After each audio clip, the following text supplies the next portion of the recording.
जय महाकाली, जय महारुद्र। साथ को आप सभी का स्वागत है आपके अपने चैनल तंत्र सिद्धि संस्थान में। साथ को जो भी हमारे ग्रुप से जुड़ना चाहे, पेड ग्रुप से जुड़ना चाहे, उसमें हमने सारी सात्विक साधनाओं को दे दिया है।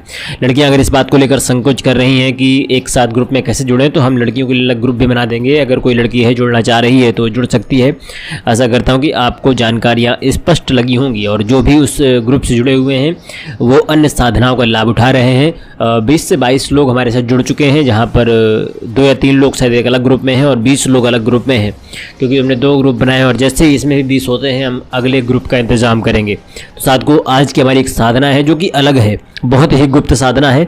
इसका अलग से भी शुल्क है, परंतु हम इसके मंत्र को ना देकर बाकी सारी चीज़ें आप तक पहुँचाते हैं। शिव कन्या आनंद भैरवी की साधना, जो रूप, रंग, गंध, मादकता, प्रेम, रस, कामना, कीड़ा, अहोभाव, सुगंध, सुषमा, सुरभि का स्वरूप है। आद्याशक्ति देवी की है। आनंद भैरवी क्रियात्मक स्वरूप है। यह ऐसा परम आनंद अमृत फल है जो जीवन के रस को विभोर बना सकता है। साधनाओं के मूल रूप से 3 स्वरूप हैं: वीर भाव साधना, भक्ति भाव साधना और प्रेम भाव साधना। देवताओं के पूजन में सामान्य तौर पर साधक भक्ति भाव साधना, भक्ति भाव प्रयोग करता है और साधक अपने अधिकारों की पूर्ति हेतु आवाहन करता है। वहीं प्रेम भाव में अपने आप को उस देवी की शक्ति से जोड़ देता है, अपने सम भाव पर स्थापित कर लेता है। यह साधना सरल और सुंदरतम रूप वाली साधना है। आदिशक्ति देवी से शिव का प्रादुर्भाव हुआ और शिव तथा शक्ति के संयोग से कुछ विशेष शक्तियाँ उत्पन्न हुई, जिनमें शिव भाव की शक्ति भाव भी था और इन शक्तियों की रचना महान मिलन के कारण हुआ, जिसका आधार था दिव्य भाव। इसीलिए इन विशिष्ट शक्तियों में रूप और सौंदर्य के तीव्रतम स्वरूप प्रकट हुए और इनके गुणों में, इनके प्रभाव में जहाँ शिव भाव जागृत रहा, वहीं शक्ति भाव तो साक्षात रूप से मौजूद ही था। आनंद भैरवी का स्वरूप अल्हड़ नदी की भांति है, क्योंकि इसमें शिवत्व भी है, निश्चिंतता भी है, प्रसन्नता का मीठा जल तत्व भी है। दूसरी ओर इसमें देवी के सौंदर्य का प्रत्येक अंश पूर्ण रूप से विद्यमान है। अतः जो साधक इसे सिद्ध कर लेता है, रुद्र यामल तंत्र में लिखा है कि कलयुग में साधक तो अपने स्वार्थ स्वरूप अपनी सांसारिक कामनाओं की पूर्ति हेतु साधना करेगा, उसे शिव तक आने की क्या आवश्यकता है। आनंद भैरवी शिव का अर्धनारीश्वर स्वरूप है। जो साधक इसे सिद्ध कर लेता है उसके साथ आनंद भैरवी स्वरूप रूप से जुड़ जाती है। मेरे आनंद भैरवी में ही सभी सांसारिक सुख प्राप्त हो जाते हैं। साधक को खुले लहराते केस, स्वर्ण में रंग समान दीप्ति देता हुआ चेहरा, जिसमें अलसाय से आनंद तृप्ति भाव में बड़े बड़े नेत्र, दृष्टि में काम भाव, थोड़े मोटे अधकुले होंठ, शरीर में बल, ठोस संरचना, केवल एक अधो वस्त्र धारण किए हुए आनंद भैरवी का स्वरूप कैलाश कन्या का स्वरूप है, जिसमें शुद्धता, निश्चलता और प्रेम रस में सराबोर व्यक्तित्व है।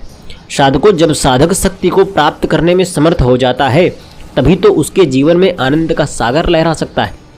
और आनंद भैरवी की शक्ति, साधना, आनंद दोनों सुख का संयुक्त स्वरूप है।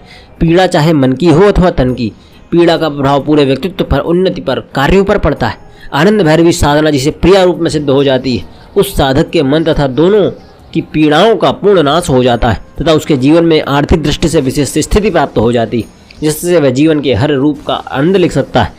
आनंद भैरवी तो सरल, निश्चल, समर्पित, व्यग्र, इच्छावान साधक को ही स्वीकार करती है। साधक को आनंद भैरवी साधना से 3 शक्तियाँ, कर्म शक्ति, इच्छा शक्ति और ज्ञान शक्ति पूर्ण रूप से जागृत होती है, जिसमें साधक अपने जीवन में प्रत्येक कार्य को सफलता से संपन्न कर सकता है। शारीरिक व्यक्ति का लक्ष्य जीवन के प्रत्येक सुख की प्राप्ति है।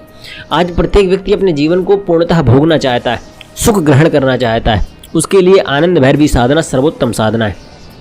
क्या विधान है मैं आपको बताता हूँ। भैरवी साधना शांत मन से, हृदय में सुंदर भावों को स्थिर रखकर, प्रसन्न मन से एकांत स्थान में संपन्न करनी चाहिए, जहाँ साधना के समय किसी भी प्रकार का विघ्न न हो, साधक का मन बार बार भटके नहीं। विधि क्या है, सामग्री क्या है, पूरा बताएंगे। दिन 21 लगेंगे। जब 21 माला डेली होगा, आसन वस्त्र लाल, दीपक कड़वे तेल का जलेगा, माला रुद्राक्षी रहेगी, दिशा उत्तरमुखी, समय रात्रि 10 बजे के बाद। पूजन पंचोपचार पूजन होगा। रक्षा मंत्र की अनिवार्यता है। स्थान एकांत होना चाहिए। भोग पंचमेवा और शहद को मिलाकर लगाएं तो बहुत उत्तम है, अलग अलग लगाएं तो भी उत्तम है। वेदोक्त की पद्धति क्या है साधना की। साधक लाल वस्त्र धारण करके लाल ऊन के आसन पर किसी भी शुक्रवार या ग्रहण काल में किसी एकांत स्थान पर बैठकर सामने भैरव यंत्र को स्थापित करे, साथ ही भैरवी यंत्र को भी स्थापित करे, भैरवी चित्र को भी स्थापित करे और सभी का पंचोपचार पूजन करे। सामने कड़वा तिल का अखंड दीपक प्रज्वलित करे, या फिर किसी शहद का भोग आपको रोज लगाना है। छोटे ताम्र में भरकर आप शहद भर लें, तांबे के पात्र में पूरा भर दें और उसको लगा दें। फिर आपको गुरु गणेश और भैरव जी का मासिक पूजन और ध्यान करना है। उनसे प्रार्थना करनी है कि मुझे साधना में सिद्धि प्राप्त हो, आज्ञा व आशीर्वाद लेना है। साधक को फिर आपको एक माला गुरु मंत्र का, एक माला गणेश मंत्र का, एक माला भैरव मंत्र का करना है। रक्षा मंत्र से शरीर को कीलना भी है। इसके बाद आपको न्यास आदि क्रिया करके मंत्र का रुद्राक्ष की माला से 21 माला जाप करना है। विनियोग की आवश्यकता भी होगी। विनियोग कैसे करना है? अस्त श्री भैरवी मंत्र वृकहदारण्य को नमः ऋषि इष्टुप छंदा श्री भैरवी देवता ह्रीं बीजम ऐं शक्तिम ब्लूम कीलकम श्रीं भैरवीं सिद्धर्थे मंत्र जपे विनियोगः बृहदाख्यां ऋषि नमः शिरसि त्रिष्टुप छंदा से नमः मुखे श्री भैरवी देवताय नमः हृदय ह्रीं बीजाय नमः गुहे ऐं शक्तये नमः पादयो ब्लूम कीलकम नमः नाभि विनियोग्यः नमः सर्वांगे। करन्यास करना है। ऐं अंगुष्ठाभ्याम नमः ह्रीं तर्जनीभ्याम नमः ओम ब्लूम मध्यमाभ्याम नमः शः सः अनामिकाभ्याम नमः अमृत वर्षणि कनिष्ठाभ्याम नमः अमृत श्रावय करतल करपृष्ठाभ्याम नमः। अब हृदयन्यास करना है। ऐं हृदयाय नमः ह्रीं शीर्षे स्वाहा ब्लूम शिखाय वखट सह सह सह कवचाय हूम अमृत वर्षणि नेत्राय वखट मित श्रावय अस्त्राय फट। अब अनंत भैरवी मंत्र आपको बताऊं मैं। अनंत भैरवी मंत्र है ऐं ह्रीं ब्लूम सह सह सह आगच्छ अमृत वर्षणि अमृत स्त्रावय स्वाहा। 21 माला मंत्र जाप होने के बाद आपको भैरवी का ध्यान करते हुए अपनी इच्छाओं को स्पष्ट रूप से प्रकट करते हुए क्रमबद्ध रूप से पात्र में रखा हुआ द्रव्य एवं चरणामत स्वयं स्वरूप में थोड़ा ग्रहण कर लें। बाकी द्रव्य गुरु तथा गणपति का ध्यान करते हुए तुलसी या पीपल के पेड़ पर अर्पित कर दें।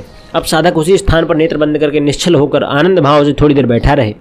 इस समय कुछ विशेष अस्पष्ट दृश्य दिखाई दे सकते हैं। एक मार्ग दिखाई पड़ने लगता है। किसी साधक को वन उपवन दिखाई देते हैं। किसी को कोई सौंदर्य स्वरूप दिखाई देता है। इससे यह निश्चित होता है कि साधना सही दिशा में चल रही है। साधना का यह क्रम 21 दिनों तक करें। प्रत्येक दिवस की सामग्री को वहीं रखना है, पात्र वहीं रखने हैं। 10 दिनों के बाद स्थिति ऐसी बनने लगती है कि साधक ये अनुभव करता है कि वह साधना में अकेला नहीं है, कोई उसके साथ है, कोई उसके आगे पीछे खड़ा है, खड़ी है। कुछ ध्वनियाँ सुनाई देने लगती हैं। एक सुगंधित आनंदमय वातावरण का बनने लगता है। साधना पूर्ण होते होते साक्षात आनंद भैरवी अपने समस्त सौंदर्य भाव के साथ प्रकट हो जाती है। उस समय साधक अपनी प्रिया रूप में बनाने हेतु उससे वचन ले। 3 वचन प्रमुख है जो साधक का प्रस्ताव स्वीकार करती हैं और इच्छित वर भी देती हैं। इसके बाद जब भी साधक अपने किसी कार्य को अपनी इच्छा हेतु आनंद भैरवी का नाम लेकर के ध्यान करके संपर्क करता है तो यह साधना वास्तव में तंत्र साधना में ऐसी विशिष्ट साधना है जो साधक को हर एक जीवन में पूर्ण रूप से सुखी बताती है। भाव में बनाने के लिए संपन्न कर सफलता प्राप्त करे साधक। एक और चीज़ मैं आपको बताऊं कि इस साधना में भैरवी यंत्र की आवश्यकता पड़ सकती है। भैरवी यंत्र आप चाहें से प्राप्त कर सकते हैं। मैंने साधना पूर्ण रूप से निःशुल्क दे दी है, परंतु जो भी साधक हमसे बात करता है और विश्लेषण कराता है, कुंडली विश्लेषण मात्र 501 रुपये का, उसको हमें साधना मुफ्त रूप में दे देंगे और यंत्र भी दे देंगे उसको। जय महाकाली, जय महारुद्र, हर हर महादेव।